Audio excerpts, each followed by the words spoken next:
Hello and welcome back to Section 5 Live. For AJ Feldman, I'm Alexa Ross. The spring season is in full gear. The weather is warming up. The pollen is literally everywhere. So if I sneeze during this show, fair warning, good chance it happens. But we've got lacrosse, we've got baseball, softball, we got everything going. We're into the spring sports season. We are. Your eyes don't look super red though, so we're good. Pollen allergies. I don't know if you're serious or not. Because, no, I'm serious. Your eyes look great. You're great. All right, my contacts are basically falling out of my eyes. As long as you can read what you have in front of you, but the knowledge, it's all there. We'll let you know as the show goes on. But you know, it's been a lot of fun to have everything kind of, I feel like we're finally back into a regular high school sports season. We went from winter to fall to immediately into spring immediately, and now we're just kind of settling out. We're about a month away from sectionals already, though, which is... Yeah, it might be, yeah, it's just basically about a month. Yeah. And, yep, we've got spring sports kicking into full gear. We finally got some, you know, quality teams playing against quality teams, kind of letting us know where these teams are going to shake out. Things are getting really exciting. A lot of good lacrosse matchups we've seen. A lot of good baseball, softball matchups coming up as those teams kind of identify themselves, so it should be a really fun season. Yeah, I think we're getting a handle on a lot of things. So we're going to start things with boys lacrosse. Our team of the week is Canandaigua. The boys lacrosse team is 5-0. They've outscored opponents 48-19. They had a one-goal game. That's their only one, and that was against Corning, who is a very good team. That was a 5-4 game. Sam Bennett runs this offense. Team high 17 points, 12 goals. 4 of those came last night against Penfield. Really impressive performance out of him. Also leading that attack, Dom Camella, 10 goals, 2 assists, both of those players seniors. They got some varsity experience, which is really hard to come by these days, so we'll see how that impacts the season coming along. And then he just scored that goal right there you just saw. Cody Akey, I love this guy. Human tank, lineman on the football field, lacrosse player, attack on the lacrosse field. And Jackson Grant third with goals and 6. So you've got a lot of football players on this team as we've got many of these double scored. There he is right there. Cody Akey's a lot of fun to watch. I love that kid. You got a lot of football players, as you mentioned. If you were paying attention to the football season, all 4 of those players, key contributors on those teams. So that's a team that knows how to win. That's a team that knows how to play some really good lacrosse. One of only a few undefeated teams so far this season. They've been playing really well lately. Yeah, this game last night, the Penfield-Canandaigua game, it was a battle of the unbeatens, and it was back and forth. Before Canandaigua was able to run away with it, they held them scoreless through. So it was a 9-3 game. That game ended 4-3 going into the half, and they just ran away with it. And It just goes to show that as we look at these teams and we see how these matchups go, you will see kind of balanced attacks in the beginning, but what separates good teams from great teams is how they play in that second half. And we'll certainly see how good Canandaigua really is in these next couple days. Quality team against Ithaca, always a great lacrosse program. They've got them on Saturday, and then Pittsford on Monday. Obviously another great team right here in Section 5. So going to be another gut check as they got one this upcoming week and have a couple coming up. But we won't steer away from Pittsford lacrosse just yet because they are also our girls team of the week. They're 7-0. They are one of 2 undefeated girls teams. They're outscoring teams by over 8.5 points per game. Yeah, 8.5. They're led by Ella Wilmot and Ellie Bergen, both of them 17 goals on the season.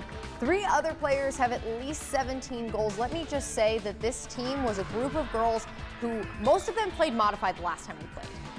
So they're really holding it together. It's been a lot of fun to watch. And speaking of fun games to watch, big battle this week. They took down Canandaigua. A lot of Canandaigua, a lot of Pittsford. They beat them 9-7.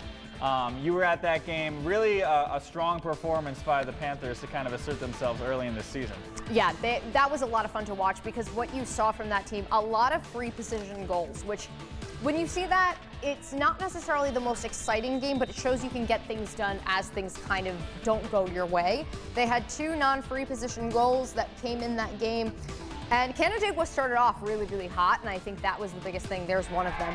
Canandaigua started out really hot to lead 4-1, and then they were able to, run it back and make sure that this game would be together. And as you look at that, you go to see that these girls, there is a kind of culture that is taught at Pittsford, whether it's boys, girls, Panthers lacrosse is a certain breed, so it's really nice to see that no matter the gap in the generation or how many haven't been on a sectional team or things like that, they're still able to hold on to that. Yeah, and certainly when you have, the off year we had last year, if it's really going to, teams that have those strong programs are going to more rise to the top, because if you have, that strong modified program, that JV program, your travel teams, your club teams, there's so much lacrosse in this area. If you have that strong system where, having 1 year off isn't going to really affect you too much, having, no school season but you play in a club season or something like that, that's going to really help you out. And then we mentioned that there's only 2 girls undefeated teams so far in lacrosse. Those 2 teams are going to play a week from tonight, Pittsford Fairport, so I'm sure that's a game that one of us will be at. Oh, yeah. We will be there because that is going to be a fun one, and I do assume that by that point, looking at the schedules leading up to then, I think they're still going to be undefeated at that point. So probably. It's a pretty good bet. So we will definitely be there. Some of the games will be at more this upcoming week. Also baseball. One of the people that I talked to today, Casey Sauke of Greece Athena, he threw 5 perfect innings, 87 to 91 miles per hour. He's a position player, actually. Like, people know him because he's got an arm on him. He's a shortstop. He's playing shortstop at University of Virginia, which I didn't know. I thought he was going to pitch. So really cool to kind of get to know him, talk to him about his path. And you've seen this Athena team, they've always been kind of a ringer because of him. And so to have him really leading their rotation and leading what they're able to do on the infield, it's going to be a lot of fun to see what they're capable of. And we will have his story next week. And I'm really excited because with baseball, especially in how we've seen things go, we've had a little bit of a mismatch. So now we're really figuring out who's great, who's good, where those separations lie. Yeah, definitely early in the baseball to softball seasons. You see some great teams rise to the top. You see some great performances rise to the top as well. Saw this come across my Twitter feed tonight. Lexi Miskey, a no-hitter for Pittsford Mendon, 16 strikeouts and a 2-0 shutout against previously unbeaten Irondequoit. So that's the thing. At this point in the season, we kind of got to figure out, who those elite players are, and especially in like baseball and especially in softball. One pitcher, one player can really lead a team, especially in softball, when you can go, we can whip that arm around for every single playoff game. So if you can get a strong pitcher, good to see, and it's going to be fun to watch these teams go forward in the sectional playoffs. Which Abby Raz of Irondequoit has. She's only an 8th grader, and she's already dominating what they're able to do in their circle. So I'm really interested to see how she can kind of carry things over and kind of, it doesn't matter that she wasn't playing last year because she's already assumed that role and has been able to lead that rotation. Speaking of softball, though, Linda McCoy, she is a staple of the Webster softball program. She considered one of the greatest hitters of all time, a 2-time collegiate champion, a USAA Triple Famer. McCoy is on the Frontier Field Walk of Fame, and yesterday she watched as a field in Webster was dedicated just to her. She's known as the Dude. She taught at Webster for over 40 years, has coached softball in the district since 1972. Her friends, family, and old players all gathered together to see her receive this honor, and that means more than any of her accomplishments put together. This is the most meaningful thing to me. It's all the people. Wins and losses and championships can't compare to all the people. I hope the future continues for the kids, my granddaughters, everyone out there, so that they can have a wonderful, wonderful experience playing. And when you see people who have had a lot of hardships in their life get these kind of really special moments, it comes really full circle, and it's really heartwarming. I mean, she had her leg amputated a couple years ago due to health problems, so she's not catching the way she used to. Yeah. But her husband passed away in 2018. So to be able to have her family, her grandchildren there to watch them, they both play softball as well. She's trying to get them into that, the family thing. So really great to meet her, really great to see what they're doing over there. And it's just evident. It was before the Thomas Schrader game. Obviously a fun rivalry game, but everyone beforehand, it didn't matter. They were all there just to watch Linda see that tarp fall with her name on it. So really special moment for them. Schrader did beat the wheels off of Thomas that day, but it was, it was Linda's day. It didn't matter how that game turned out. Everybody was just happy to be there. Yeah, and you can just see from that clip itself just how much, that day, that moment meant to her. Yeah, absolutely. Well, as we turn our attention to the upcoming matchups, we have some great ones for our game of the week. As we take our attention to the diamond, we've got some great matchups that we have our eye on. My game of the week, a battle of undefeated baseball teams. You got the McQuaid Knights, the Penfield Patriots. McQuaid at 6-0, Penfield 6-0, on their way to 7-0. They're up against Rush Henrietta as we speak right now. This is going to be a big matchup for sectional purposes. Obviously, both teams undefeated. Every other Class AA team at least 2 losses. So early on, it seems like these are your top 2 teams. A rematch of the 2019 sectional final, so clearly some strong programs. McQuaid, they've made the sectional final game each of the last 3 seasons, so a powerhouse on the baseball diamond. Penfield trying to knock them off. That's definitely be a great one to watch. That's coming up Tuesday night next week. I'm taking a look at another one with sectional implications, but we're going to take it over to softball. Webster, Schrader, Victor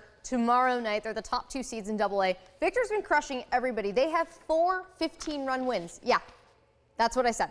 And then 1 14-run win, which is just incredible dominance in AA, which is obviously a great group to be in. Schrader's wins have not been as dominant. They only have 2 15-run wins, but they did absolutely smash Thomas yesterday, one of those, and they also have 1 11-run win.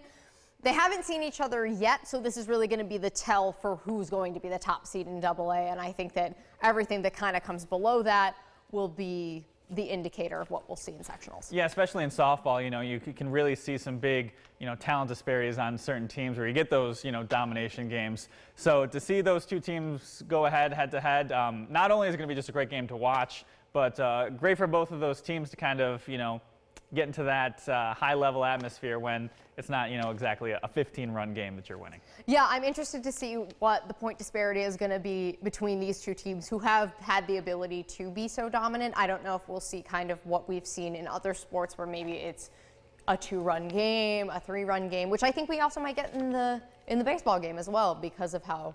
Yes, you get some dominant pitchers in there. It's, you know, one swing in the bat could be it all. Gage Zeal is something to watch. I'm interested to see who is going to be in their rotation, who will be taking the mound for each of those teams. We'll just have to wait and find out. Yeah, absolutely. Well, that's our show for you tonight. We will be back here next week, same time, same place, RochesterFirst.com, as we continue to get through the spring sports season, continue to get through the allergy season as well. Neither of us sneezed on this show, so I'll take that as a win. We can't hold on to that promise. Next week might be a little dicey, but that's all we have for tonight. For AJ Feldman, I'm Alexa Ross. We'll see you next week. Bye.